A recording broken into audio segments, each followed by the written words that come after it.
Hey everyone, Josh here with a review of Happy Gilmore 2. Now, I do apologize. This is like a month after it came out on Netflix, so I'm late to the game as usual.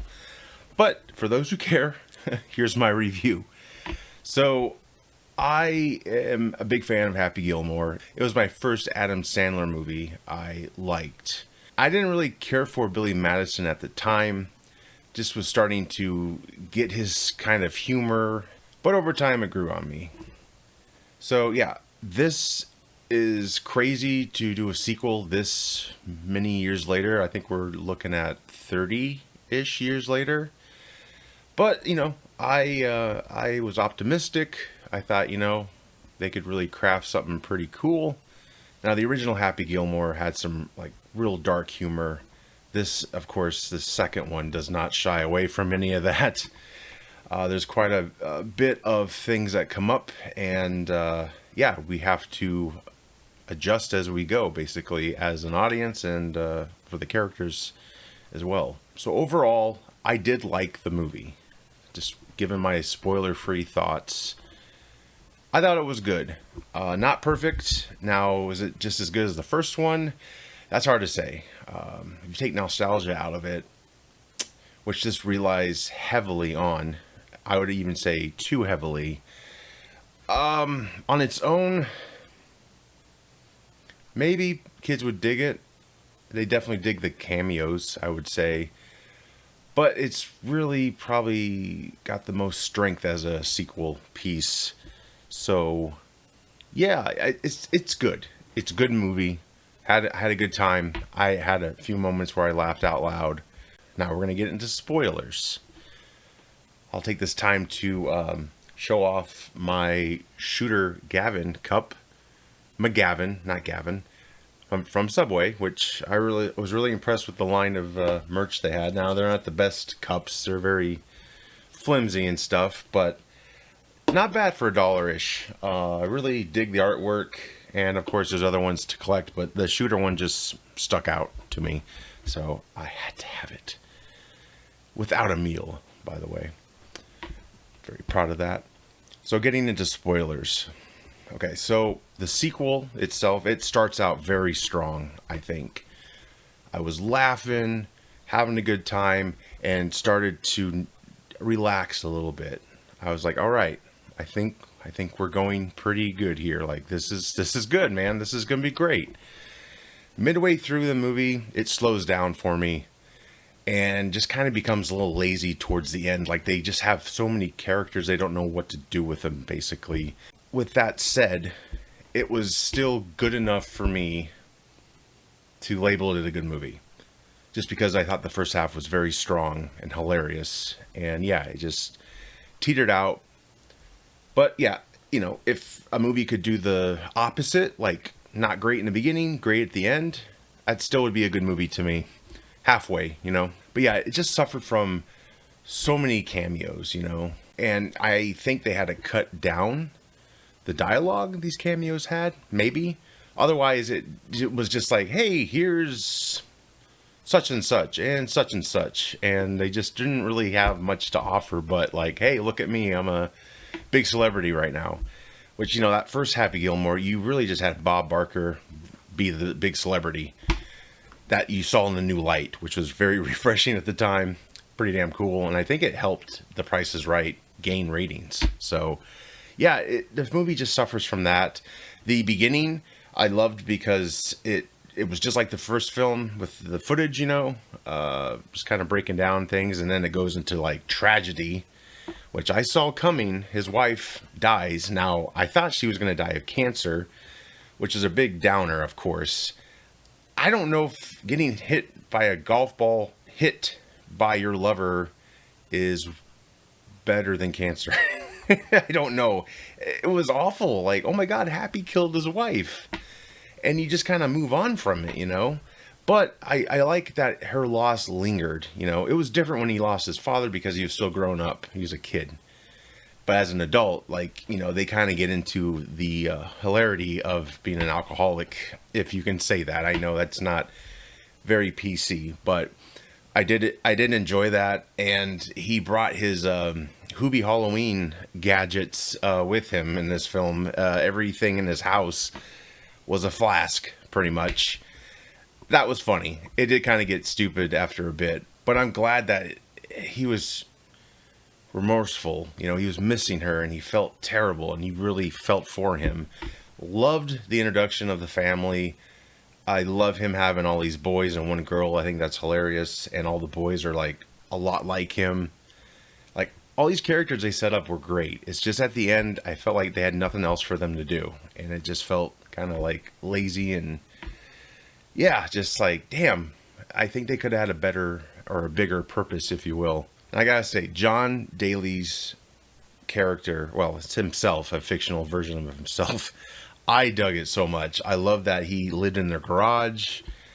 I loved Steve Buscemi's introduction, pissing in the mailbox, waving. Like, that just got to me. I thought it was hilarious. All of it was just, it was working, that first half, you know.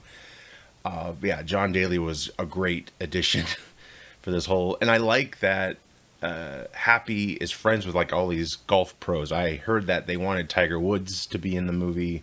Didn't work out, but I thought it was really cool that he's one of them now, right? And even the guy from the first movie who was running the golfing event was now a friend. And of course, they all felt bad, him losing his wife. The other thing that annoys me in this movie is everyone who's dead now, character-wise, has a son in this film. Now, that could be hilarious. I did not find it so. I welcomed Richard Keel's character, the contractor owner. I welcomed his son. But to have everyone else have, like, you know, Chubb's having a son that looks nothing like him and is probably almost the same age as him and has a wooden hand as well, I thought was silly. It's an Adam Sandler movie. That's all I can really say to that. That was an annoyance, too. Eminem's cameo at the end as the jackass guy's son. Very shoehorned in and just... Yeah, well, I guess if we're talking about his boys had a purpose, they committed murder on him. They literally beat him up, threw him in the pond, and then he thought he could take on all these alligators. So I guess you could say maybe they didn't murder him. He could have got out, but just awkward, quirky humor that's all in these Netflix Adam Sandler films and have kind of always been present in his other ones. His universe is very... It's very odd. I can't really pinpoint the logistics of it, you know. It shifts a lot, but it kind of goes back to this silliness. Every sequel they make under Happy Madison, they seem to always get rid of a beloved character. Paul Blart, they got rid of that. I think Joe Dirt 2, they even got rid of his wife or something. It was like, really? There's no originality, guys? Like, this is just the trope? Like, we gotta have them be... in a bad place again. And I get for Happy, it's kind of like, yeah, he does have to be unhappy to want to be happy again. So, yeah, there's that. With Shooter's situation, it was very much like a Dumb and Dumber 2 or whatever it was called. I think it was 2. Dumb and Dumber 2. Dumb and Dumber was the prequel. But yeah, they played off that. He was in a mental institution the whole time since losing and getting his ass kicked and not getting his jacket. Yeah, he was, at first you were thinking he's going to be the main baddie in this, but I could kind of tell they were going to kind of make him a good guy, which they did, of course. I loved the scene of him reading The Shining. He was like, oh, that guy's mad, or he's pissed or something. He's losing it. That's what he said. He's losing it. Yeah, things like that. I dug, you know, and then, yeah, the weird switch to like this other guy is he's doing these adjustments to people so they have the happy swing, and Haley Joel Osment is like the main dude they set up to take on Happy. I'm happy that he got work, you know, main character. Again, that whole thing kind of falls apart towards the end, I think. He just wasn't strong enough to, I don't know, hold that shooter like stance on things. But it was a unique setup. Kind of got ridiculous with the CGI. Kind of seemed it seemed CGI anyway. The courses at the end, how they would move and such, and of course, Happy wins. But yeah, all of the cameos. I mean, some cameos worked beautifully. Travis Kelce's cameo I thought was really funny. He's a natural. He's very funny. He's hosted SNL twice, I believe. Very talented. I thought he did just enough stuff. It wasn't overbearing and like, all right, get out. Bad Bunny. He's hilarious himself. Another one who kind of came into the comedic spotlight through SNL. Yeah, his character was great as well. Hal-El, Ben Stiller's character from the first one, which I want to say there's a deleted scene of Happy punching him when he finds out what he did, what he put his grandma through. I don't know if that exists, but I kind of remember a scene like that. Then I saw Happy Gilmore recently, and it wasn't there, and I was like, okay, I either imagined it or it was just a deleted scene. But yeah, Happy definitely knows about Hal-El now and his true intentions. That was kind of wonky a little bit. The AA meeting guru guy who then was busted for whatever the hell. It's been a bit, sorry. Yeah, his cameo is all right too. I kind of was done with it after a bit. But yeah, him and Happy obviously are enemies truly now. And then they chase him like they chased Shooter in the first one. I think, obviously Shooter became the good guy. And I like that. I do like that, especially at his age. It's like he can't just be a villain his whole life like that.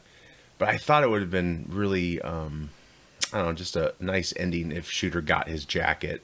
I know behind the scenes they gave the actor, Christopher McDonald, a jacket, which was sweet.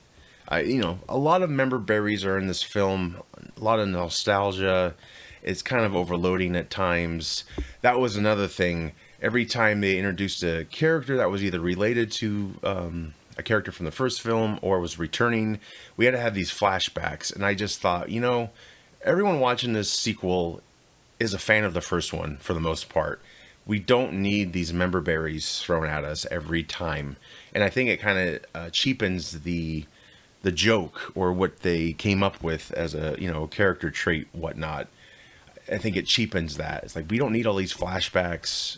We know, this isn't really a movie made for someone just to watch, I think, for the first time and not see the other one.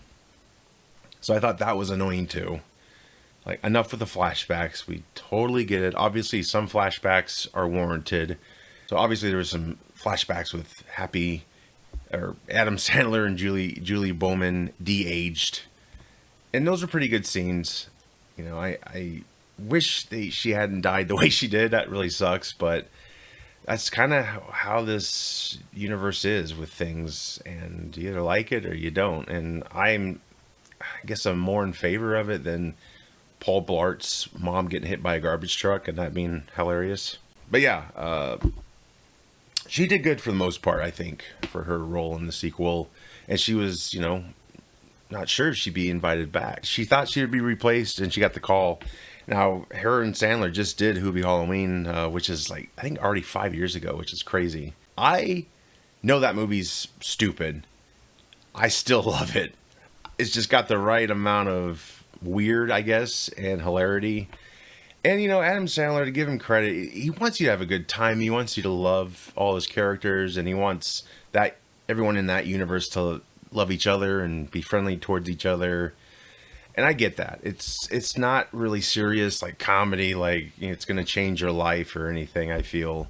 It's just kind of like turn your brain off, dumb. But of course, they have their moments. And yeah, this one did too. So yeah, I thought it was a good movie overall. I did like it. Don't think you can really compare it to the first one without...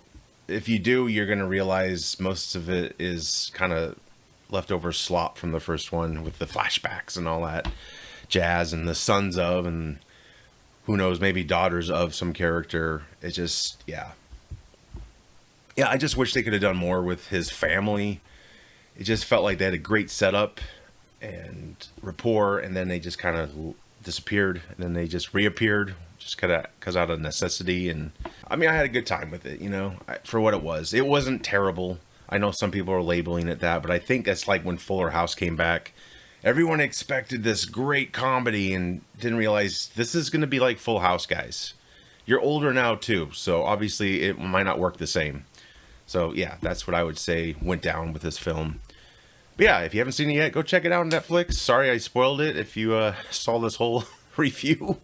But yeah, it was good. It was good. I liked it. I'll see it again. So until the next review or whenever you see me again, I hope you guys take care out there. Stay cool if you're in the hot regions of the country, of the planet. And shooter. Like, subscribe, and share. Take care, guys.